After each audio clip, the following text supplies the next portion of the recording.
Чай сега, да вкарам малко емоция, стой. Аз съм да. В това видео ще реагираме на... Това не беше малко емоция. Аз щупих звука, то става червено. Как те е? В това видео ще реагираме на Галин и Ксиор, на пожар се казва песента, като Ксиор вече знаеше маняка с Дъбатут. Ще скачаш на Батут. Да, точно така. Знам го. А Галин е чалга певец, който е много известен и тая песен е излязла преди 6 дена и аз също така не съм я слушал. Така че сега ще направим една реакция. Нямам никакви очаквания. Според мен ще е някакъв хитмейкър, но не знам дали ще е actually готина. Или просто понеже Ксиор и Галин ще е много Това звучи като най-бумистичния колап някога, брат. Галин, чалга и Батут, каквото и да е това. Какъвто и жанр да е това. Не знам. Според мен песента ще е забавна. Ако не е друго, ще е забавна. Айде да чуем. Поне това трябва. Не падай бе да теба. The number you have dialed is not available. Please leave your message. Хей, знам, че допусна грешка, обаче ми липсваш. Обади се, моля те.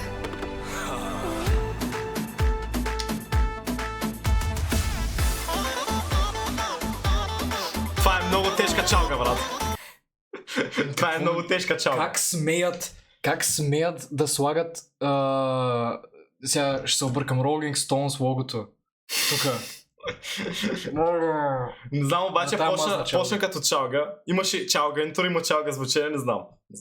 Сега ще видим. Галин е гигачаци, ама... Айде, молец.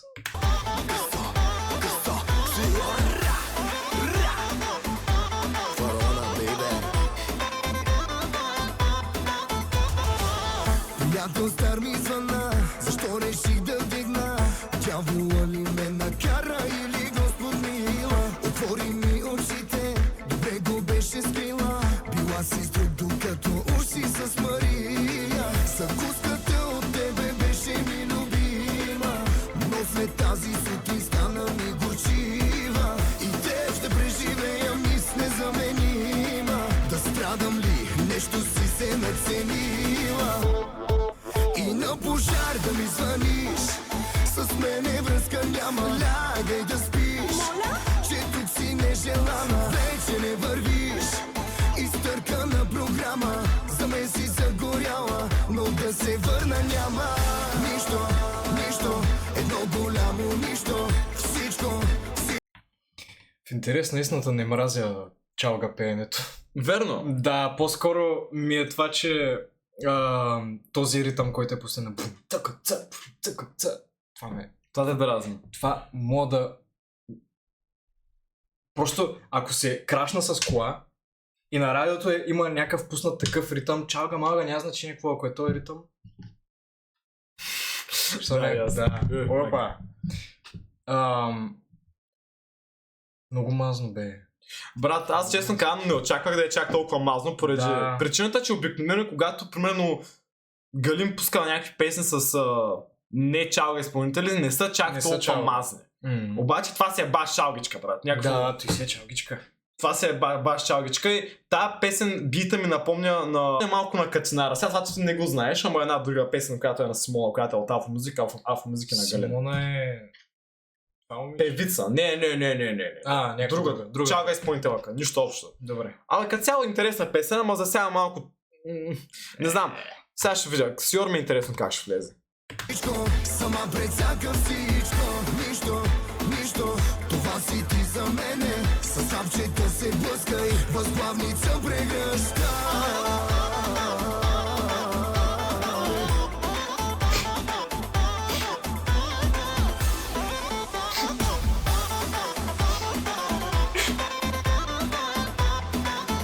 Чужди чаша си мачкала и твоите лъжи си продавала. Но ето кармата ти звъни да ти каже как се правят други мои. На ти го харче, духай го бейбе. Всички паляци, шибай ги след мен. А щом ти залипсва моя, да си Ахил от Троя.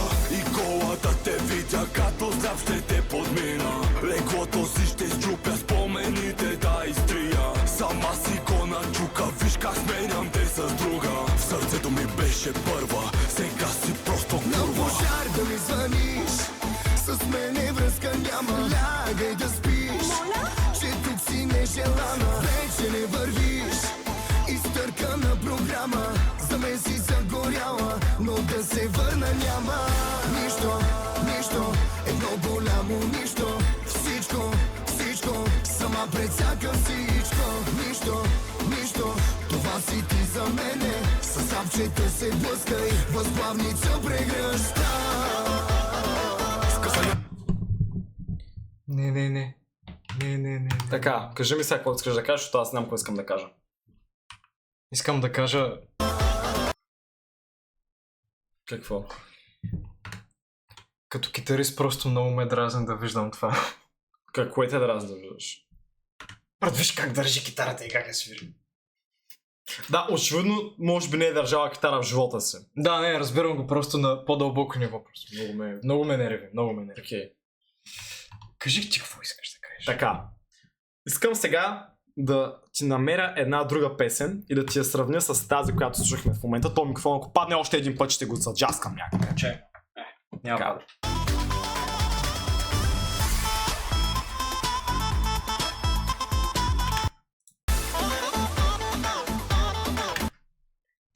Разбираш какво ме предвид? Да. Някакво инструмента или тона или там каквото е. Брат, май много едно. Много еднакво ми идва това. Виртуален синт е май едно и също, едно към едно. Ама мелодията е малко.